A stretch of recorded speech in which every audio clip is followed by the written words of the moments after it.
So Henrik, we've been on this journey for a while now and we've been videoing today. So I wanted to ask you a few more personal questions about our journey together with Temple. Okay. You started out as a high stakes poker player. What's the one lesson from the poker table that you use every day at Temple? I think, well, one thing is I was a professional poker player for a quite long period of time, and I think one of the things that you have sort of your ups and downs when you play professionally, but you try to kind of focus on the things that you can control and try to become a little bit better every day. So I think this is probably the main takeaway, and sort of focus on the fundamentals and focus on what you can kind of like control. Okay, so as somebody who's never played poker, one thing that I do think about when I think of poker and your background, and like you said, a long journey in it, poker is like a win-lose scenario. That's very different from Temple. That's a big change. What comes to mind when I say that to you? Yeah, so I mean, this is for sure true. Like poker is a zero-sum game. So if someone wins, another person kind of have to lose. Yeah. And that was one of the things actually that was the reason why I stopped playing poker. I wanted to move to a game where it's not zero-sum anymore, and everyone can kind of win and benefit. So, yeah. Killer answer, man. Game theory and probability, they're a big feature of your past, but they sound super complex to me. How would you explain what you do and how they feature in it to my grandma? Okay, well, I'm sure your grandma is very intelligent, but she is. So I think in game theory, I mean, what's interesting there is you're kind of breaking down like a larger kind of field, and you're breaking it down in a smaller component, and you try to kind of understand based on the answer of that kind of isolated game what it means for like a larger picture. And what's kind of interesting in a lot of game theory, what do come up is that kind of the optimal way to play the game is in a way a bit selfish, and that way of playing, it doesn't actually lead to the best outcome for everyone. Where if you can kind of redesign the game in a way where everyone kind of like are more incentivized to contribute to each other, the way that they play it, you actually get a better result for everyone. So I think that in terms of what you can do as a company is kind of building a kind of a framework where you make sure that the way that the different players are playing the game is one which leads to the greatest outcome for everyone involved. I think this is a good one. Yeah.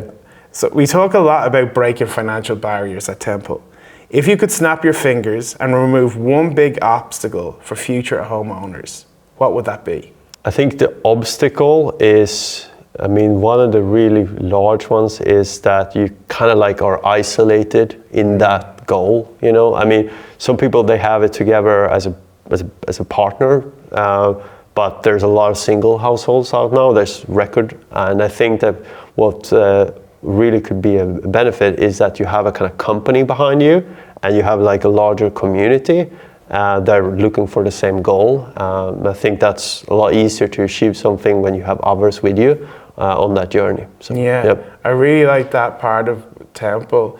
One of the things that, like when I was in art college, that was a big part of our education and that we looked at in relation to cultural theory was alienation. It would be, sometimes we'd look at movies about it and whatever. And it's quite a unique thing that at this time we're like trying to bring people into a sense of inclusion, and it's a company with an individual, Yep. Which seems just, what I love about it is it just feels a little bit odd, a little bit different, Yep. but it seems like it might be the solution to an intractable problem for so many people. Yeah, I agree. So I got two more questions. We could probably skip the one, but I'm going to throw this one in anyway. So you've gone from poker to real estate. What's more intense, a poker hand where you've a lot on the line, or closing a big investment deal? I think, I think actually probably in the poker in a way, because in poker you're all alone. And you also have limited amount of time to make this decision. Especially if you're in a kind of hard situation where you don't really know what to do. But in the end of the day, you have to make a decision, then you can go back after and then look at it and see, well, was this right or was this wrong? For investments, that when you look back, that could be multiple years. So it's a bit different in that sense. You don't get this immediate feedback, but at the same time, if you make an investment, you usually have multiple people involved in that, and you have a longer time period as well. Online poker, you usually have 20 seconds to make a decision, whereas a real estate transaction can take multiple months to complete. So in a way, I do prefer the investment decisions a bit more, because you have this longer period of time and you can really look at it from all the different angles. That's really interesting, because sometimes over coffee, one subject that comes up is inversions. And I just really hear that there, in that, the compression of time, very short, forced decision making, and solitary. And everything that we're doing at Temple is over really long periods of time. With, as a team, we're always in, and then with our future owners, we're in with them too. I'd never heard the inversion that we've discussed so much, by you, like that in relation to poker. So I think that's a really interesting point. Okay, this is my final question, so you're off the hook after this one, right? What's your personal dream for how home ownership will look in 10 years? And part B, how does Temple fit into that dream? Yeah, so I think that our very strong belief is that there needs to be a new model. I think that real estate as an industry, it's a very kind of conservative industry. It's one that doesn't really change much. And I think you need someone maybe coming a bit from the outside and thinking about new ways to do things. I think the fact that most people make the biggest investment decisions of their life based on a quite short viewing is crazy. And I think that there should be another way where you can do it, where you get to test drive the property for years even, and when you make the decision, it's the right one for you and maybe for your family. So I think that process makes a lot more sense, and that's the belief that we're building a company upon. All right? Killer, man. Okay. Right, Noel, thank you for your questions. Now it's my turn to grill you for a little bit.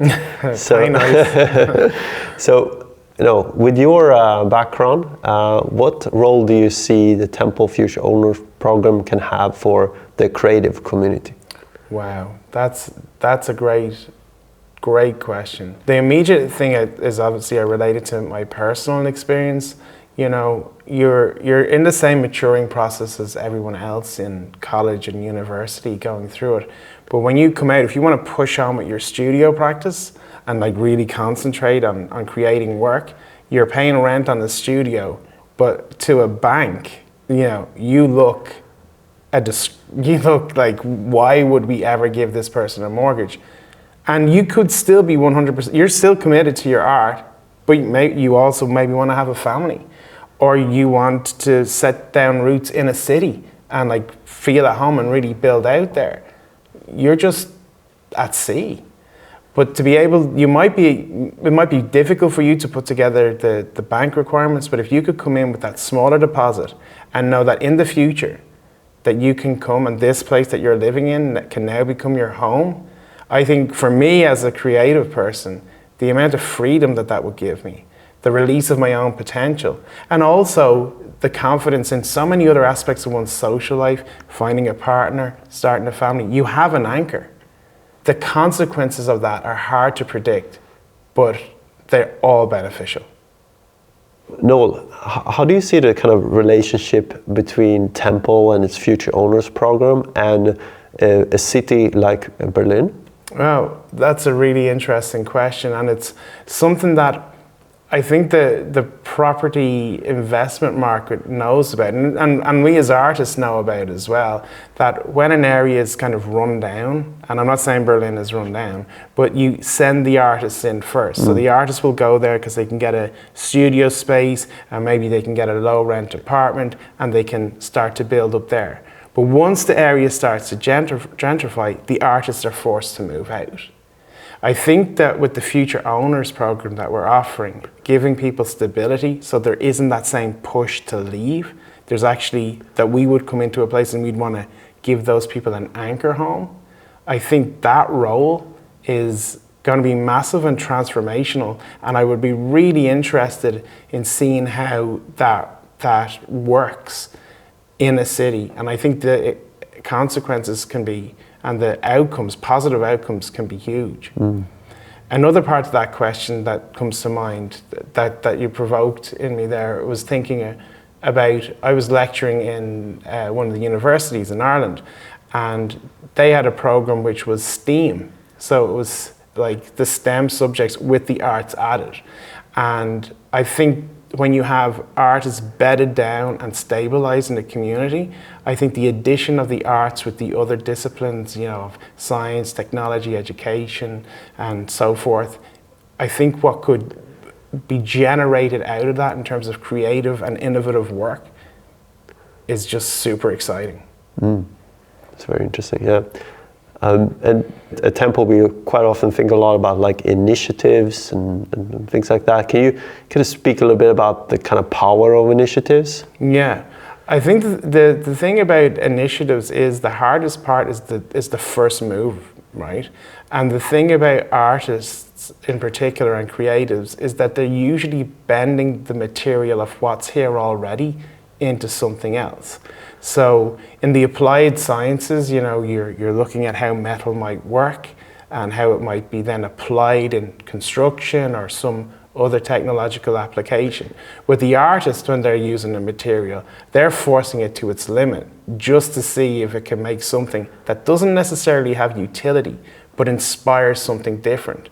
And I think that very thing about taking the initiative and going further and pushing things to the limit, I think that births such a wide range of other initiatives that so much change can happen. And can you speak a bit about, like, in terms of the initiative and initiatives for the future owner, like how kind of like something like maybe the future owner program would be a different experience, and what kind of knock-on effects it can have with someone who's only renting? Do you see the differences of what that can create for an individual? Oh, huge. Well, first there's the personal thing that I would know firsthand, giving people stability, knowing that they at some point in their professional journey are going to have the option to buy, and they're not in a race. You know, they've got an option to buy. That is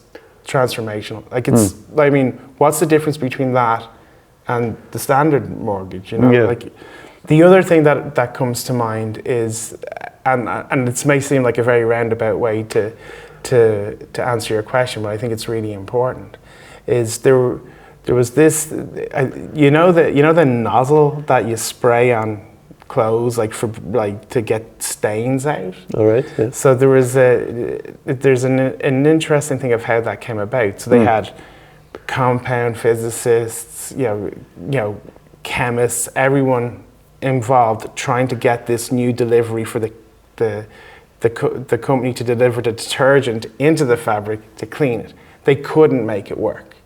They were doing all the maths, they were doing all the tests, they just could not make it work. But then, so they shelved it. Then they brought back in a new team, not multidisciplinary, and they just started experimenting. They got a hose with a nozzle, and they just start trying different applications to make it fire. They eventually got it to work repeatedly, went to market. You know, the product was making, you know, huge profits. The people still didn't know what it was they had done to make this product move, and it had gone to market. It was making a company a lot of money. It was changing the industry. But the iterative approach of designing something new, and to your other question, taking the initiative, you know, led to the innovation before people even knew what the rules were that made this work. And I think that's the really exciting thing about Temple, is that we're doing this thing, we know it's innovations, we know we can get it to market, we know we can get it out there, and what it's going to do is yet to be seen. Well, I think it's going to be systemic in the changes it brings about. Super. Good. They were good questions. I got one more. Noel, it's 2030. Where do you see Temple as a company? I think we have done this. It's launched. It's in multiple markets. I think there's a lot of copycats coming out there, but I think we're the standard bearer because we've started off with some very radical things before we even got to exactly how we go to market. We were saying never evict, you know, always wanting to like make the properties, you know, when we started off in our test markets, you know, fireproof beyond the standards of regulation. We always wanted to give the best. And I think that's unique. I think this is a mission, you know. Yeah, we want to be for a profitable company that can grow and, you know, pay its employees and serve its customer base. But this is a mission. This is something we believe in. So I think we'll always be at the tip of the spear, and the people who know their stuff will want to get a Temple product ahead of anything else.